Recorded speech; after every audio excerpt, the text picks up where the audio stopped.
Welcome back to another episode of Warren Cali. In this episode, I'm going to detail the story of a young Hoover member named D.Allen.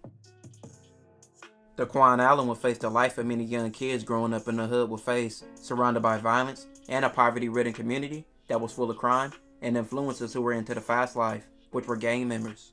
D.Allen grew up in a dangerous area, in the Hoovers in between 9 Deuce and the 9-4 Hoovers turf. He was heavily influenced at a young age by the gang members in his community. He joined the 9-4 Hoovers at the young age of 11, which is sad to say, is a common occurrence in the hood. Many young kids join gangs early, and many don't make it to an old age in that lifestyle. Being in the streets, you're not guaranteed to even make it to 18, and unfortunately, that was the outcome of young D.Allen's life. He was 13 by 2009, and that's the year when his life would come to an end. The Hoovers are notoriously one of the most hated gangs in all of LA County, and have been for decades, with more rivals than allies. One of the Hoovers' close allies during this time point was a gang from the east side of South Central called the Main Street Crips. Up until 2009, the Main Streets and the Hoovers had close ties for several years and even shared some of the same enemies, so them hanging out was a common thing to see, and going to each other's events happened all the time. In August of 2009, the Main Streets had a party, which the Hoovers went to, but this led to an altercation between both sides and it got physical. It later turned to shooting, which no one would die from.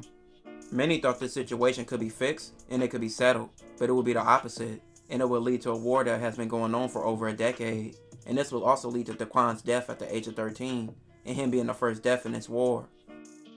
About noon on August 16th, 2009, D.Allen and his cousin Charnay were returning from a swap meet on 87th and Broadway.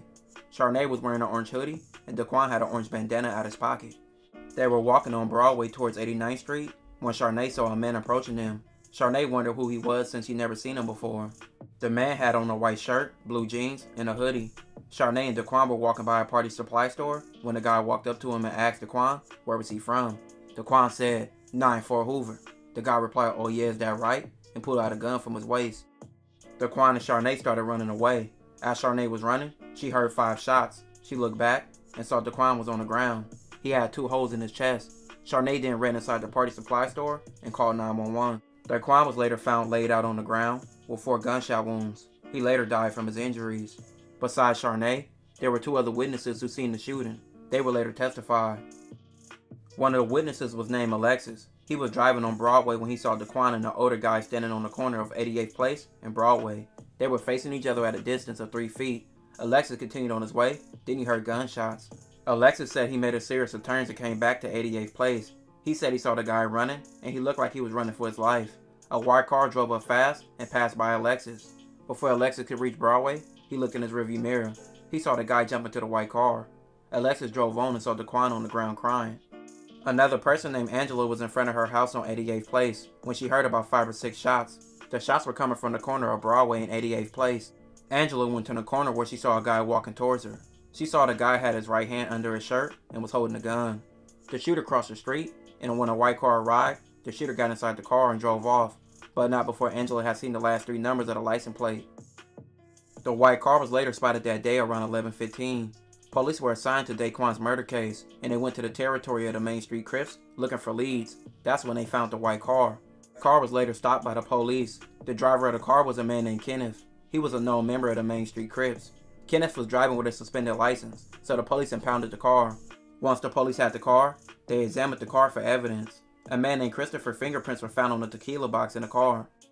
A few days later, D.Allen's cousin Charnay was shown a photo lineup by the police. She identified Christopher as the shooter.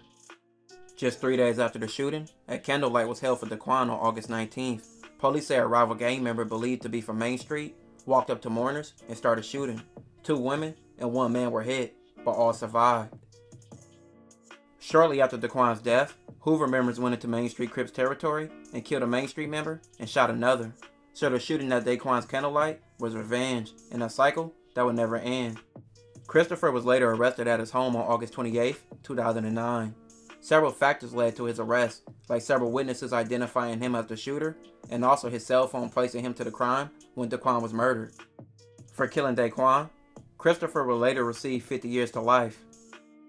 D.Allen was only a 13-year-old, who many say was a good kid who got involved with the wrong crowd, and that story is a common one. R.I.P to him. This will conclude this episode.